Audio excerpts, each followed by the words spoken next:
Well, good evening, and this is literally a fireside chat. As I realize it's about 10 o'clock or so at night, haven't been able to do this yet today, and I wanted to share with you some thoughts by my fire out here. So, as we went out today, Becky and I got the canoe out again today for a bit, and I sit in the back of the boat, and Becky is in the front usually of the canoe. And it reminded me of being riding in Mackinac Island with her as well when she was on a tandem bike with me, and she was in the back and I was in the front. And it's interesting when you think about it. Each one of those positions, each one of those places, requires people who are specifically doing their jobs. And in the back of the canoe, basically, the person who's back there, they're more for control and direction of steering than they are any kind of movement, forward movement, speed, and stuff. They add to that, but predominantly it's for the ability to control the direction of the boat.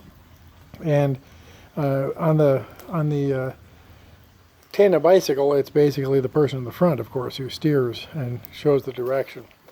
And so, in the midst of a place where at one point I was trying to bail out the boat and Becky was looking at fish and things, we kind of drifted over and we got too close to the edge and kind of ended in some weeds.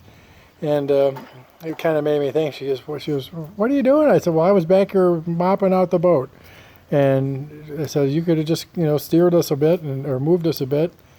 And my reflection started for where I'm at today. As I sat there, as we got straightened out, and we got out of the weeds we were in, and we kept going forward. I started thinking about riding in the tandem bike and riding in the canoe, and a life of faith. See, the thing is that oftentimes we think we're in the control seat for our life in faith, especially. We think we're the one who's steering. We're the one who is in the back of the boat, making sure it's going where it's supposed to go. We're the one in the front of the tandem bike, giving the directions.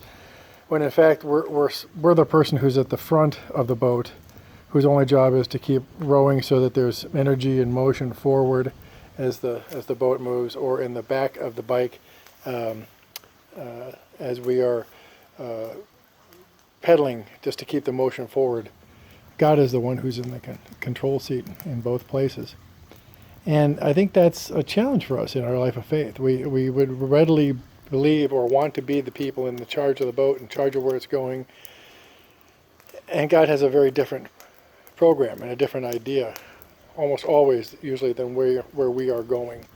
And it's only when we actually stop and ask, "Lord, where are you wanting us to go?" that we can find ourselves ending up where He's longing for us to be. Not caught up in the weeds, not off on a wrong path, not lost somewhere along the journey, but someone who is trusting the fact that the person who's where they're supposed to be in the boat or on the bicycle is God, and that we have to do what we're told to do. When we were on the tandem bike, there used to be a story that we were told and talked about in Teens Encounter Christ weekends, that God's taking the directions up a hill, down a hill, around corners, and everything else. God's running the direction for the bike, and God tells you, just keep pedaling, just keep pedaling. On the canoe, we just keep stroking, and God steers and moves, speeds us up, slows us down, directs us across the waves, and that's His role in these things. When the people, though, of God, especially the case, and the one I'm thinking of specifically tonight is Moses, and then the children of Israel with him. When they were confronted by God to begin to start moving in a certain direction, there was always a question, well, how do I know? How can I trust? How can I? And God's answer was really kind of unique if you pay attention to what He said to Moses. When Moses said, "So how do I know you're the God who says you are who you are and who's going to do what you say you're going to do?" And God's answer to Moses is pretty clear. He says, "Well, I'll tell you what, when you end up right back here on this mountain worshiping me, you'll know that I'm the God who's telling you right now, this is what I want you to go do. That I'm going to send you to be my deliverer, that I'm going to send you to go rescue those people, that I'm going to send you to do the difficult things of following me so that miraculous signs can be seen and my glory can be shown to the world. It's when we begin to then listen and respond and trusting.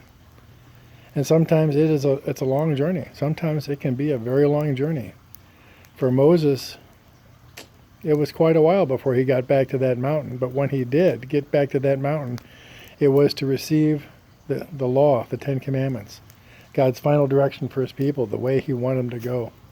It was where he saw that God had taken him, a guy who had no reason to be selected, and had led him through the palace of Pharaoh, through the challenges, through the plagues, leading a group of people out into the wilderness. And when Moses realized that they were going to be out there for a whole lot longer because the people hadn't learned to listen yet, Moses knew because of his experience that he could trust the God who was going to keep leading them even for 40 more years. Perhaps in our life right now, as we're working on reopenings and as we're working on trying to go forward here, and as we're looking at things that are, in reality, we're starting to talk about things that have to be changed so we can move forward, and to be hearing and asking what God's direction is for us, for our congregation, in all the different ways that means we should be. We have to trust that he's the one who put the congregation here in the first place. Not so that it would stay stagnant and never change, but so that it would reach out into the community. It would touch the lives of people around us. It would call people to faith in him, in his glory, through our work and our struggle, including the wrestling with how do we make changes and things happen as we move forward together. Jesus' greatest prayer for his disciples is always one for unity, that they would be of one mind, they would be of one spirit, that they would look for one direction in God's presence. And it's a difficult thing to do. Difficult thing to do. But when you know God's character, when you understand more and more of God's will and his way for people in the world, it becomes easier to find the way. Little bits and pieces will look different. But the truth is, if we know that he's the one who's steering the boat, we know that he's the one driving the tandem bike. We know he's the God of promise who's already told us, I'll prove it to you, and I'll prove it when you're standing right here in my kingdom with me forever. And that's how you know I was the God who told you to believe as I'm telling you. Then we'll know answers that we can't but now live by faith with. So tonight, a beautiful Saturday evening before worship on Sunday morning, where the church once again will gather apart yet together at 9 a.m. Our congregation always gathers every week at 9 a.m. together. And my prayer is that people would all be coming at that time and gathering together, whether you're in your pajamas or not, but you're gathered together with us till we're together again, so we can keep hearing, keep listening for God's direction, for our course, as he keeps telling us, just keep pedaling. Just keep rowing. I know where we're going. Trust me. I am the Lord your God. Have a great night tonight. God bless you. I look forward to being seen by you soon, and even more so, to see you soon. Goodbye.